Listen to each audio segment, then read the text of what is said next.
Heather grows increasingly frustrated at home as she catches another wasp in the kitchen, and her husband Simon has yet to call an exterminator to get rid of the wasp nest. These two are hot AF. Someone get me a fan to cool off my foo-foo. After Heather gets a notification on her phone about her fertile window nearing its end, Simon, who's about to leave, tells her not to wait for him since he needs to be at a club meeting later that night. He then reminds her to pick up his wine order for tomorrow's important dinner. Annoyed by the wasp's buzzing, Heather kills it. This reminds her of a time back in grade school when she and her friend Carla found a pigeon with a broken wing in the field at the back of their school on their way home. Carla then killed it using a rock to end its misery. Nah fam, that girl finna be a killer of some sorts. The next morning, Heather overhears Simon talking to someone on the phone, saying she's mad because he was up until 2 a.m. Furious, she attempts to reach out to Carla, whom she hasn't spoken to since grade school, but she stops herself.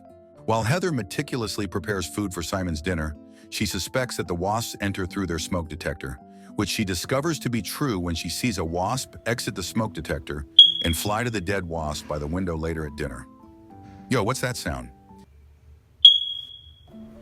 As she attempts to remove the smoke detector cover, a wasp stings her hand.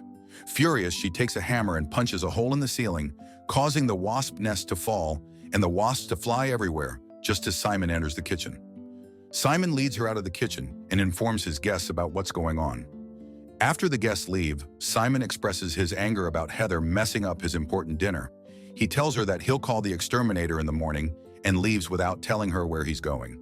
She then grabs her phone and starts texting. "Oh, this man cheating girl. You better leave his ass." Carla, who's pregnant for the 5th time, works as a cashier at a supermarket. After her shift, she reads Heather's text, asking her to meet at a cafe the next day at 2 p.m. Struggling financially, she has turned to selling her penis fly trap, which explains the numerous guys in her messages. She texts a guy named Logan, who promised to help her with rent, but he hasn't been responding since. While at home with her man and 4 children, Carla receives a text from a regular named James, who's asking to meet at 10 p.m. for 2 hours. Makes you wonder if all 4 kids are actually her man's. She meets with him, but with the money still not enough, she agrees to meet with Heather. Heather and Carla meet, and Heather awkwardly tries to make small talk. All these actors are British, but why they teeth look nice? With a shaky voice, she brings up the pigeon incident, but decides to give Carla some background information first. Heather shares that she and Simon have been struggling to conceive a baby for several years, and she appears to be the problem. Because of this, Carla asks if she wants her baby, to which Heather says she doesn't. Heather adds that she suspected that Simon was cheating on her years ago. She created a fake profile and used it to message him. Simon responded, and she took that as a confirmation that he was indeed cheating on her. "I'ma have to try this trick on my mans." Clueless that his overseas mistress is Heather, he has been emailing her for 2 years, and a week ago, he asked to meet her. Heather insults Carla, so Carla over it by now. Heather tells Carla that she wants her to kill Simon, offering her £10,000 and another £40,000 once it's done. She says she wants him completely gone since he has lied to her, cheated on her, and emotionally and physically abused her, and she's the only one she knows who can do it. "Excuse my finest pardon?" Carla declines and clarifies that she killed a pigeon, not a person. Heather increases the money to £50,000 and reveals that she was catfishing as Logan, so she knows how badly she needs money. She apologizes for catfishing her, but says she needed to make sure that her proposal won't get rejected. Carla strongly and angrily declines and walks away, but returns and negotiates £75,000. Carla heads to Heather's residence to plan the perfect murder, as £75,000 isn't worth the jail time. She's wearing gloves and a hoodie and enters the house from the back door to prevent leaving fingerprints and prevent anyone from seeing her. She shares with Heather what she's learned from Ryan Murphy's TV shows. Carla suggests they do it at night and they make it look like a botched burglary using a random and unconnected weapon. When she says she'll take stuff to make it look more authentic, Heather like, "Bitch, you can't take my shit. You getting hella money already."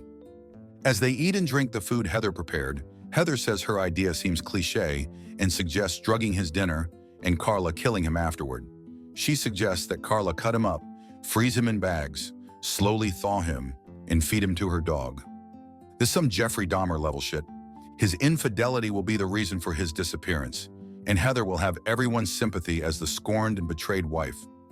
Girl, you crazy. but I kind of like you.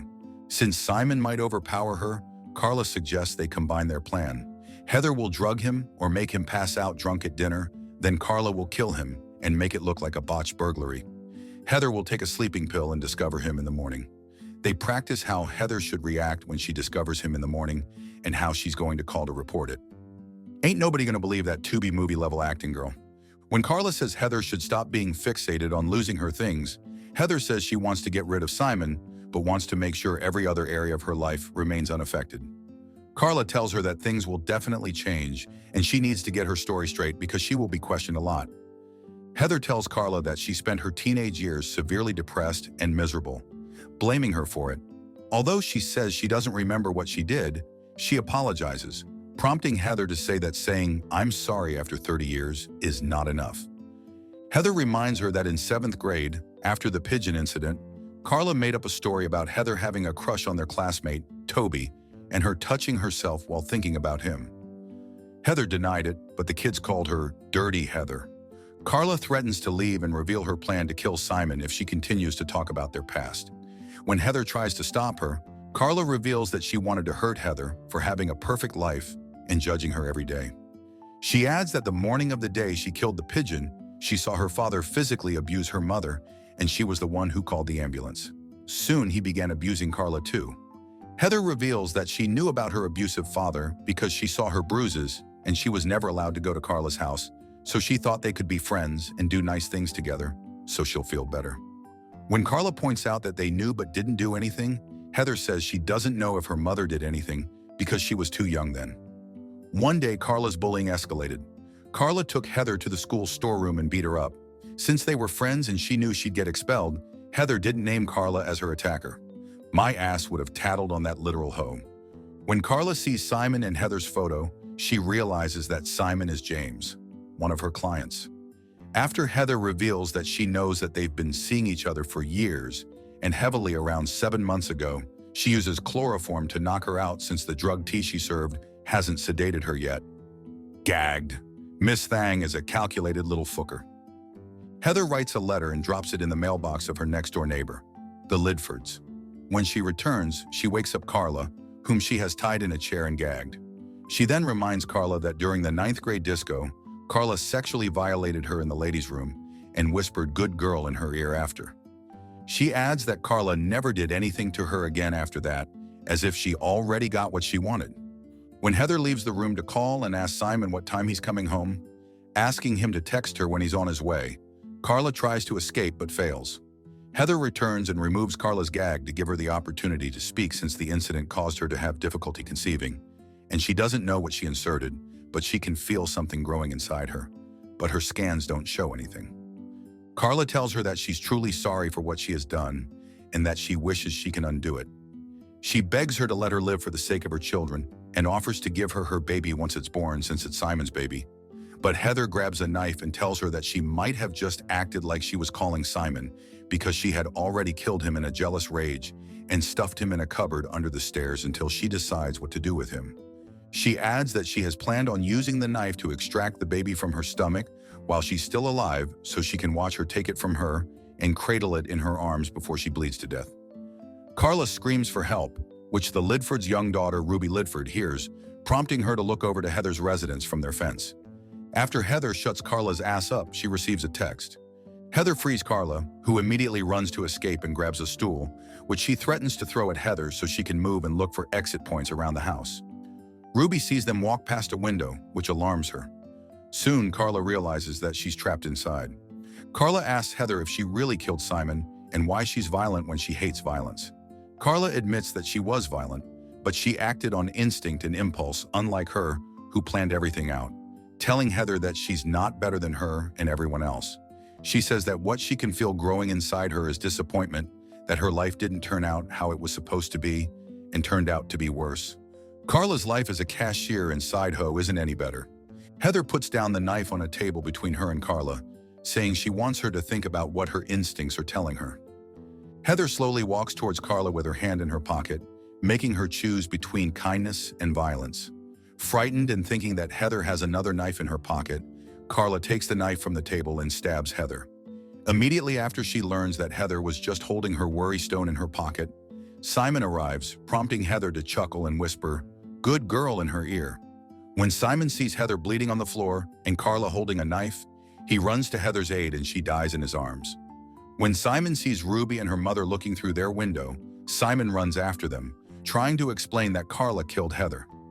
Ruby's mother, who's holding Heather's letter, asks him to step back, saying they know what he has done, as they walk back to the rest of the Lidfords standing on the road. When she drops the letter, Simon picks it up and learns that Heather wrote them a letter asking for their help because she thinks that Simon and his mistress are going to kill her.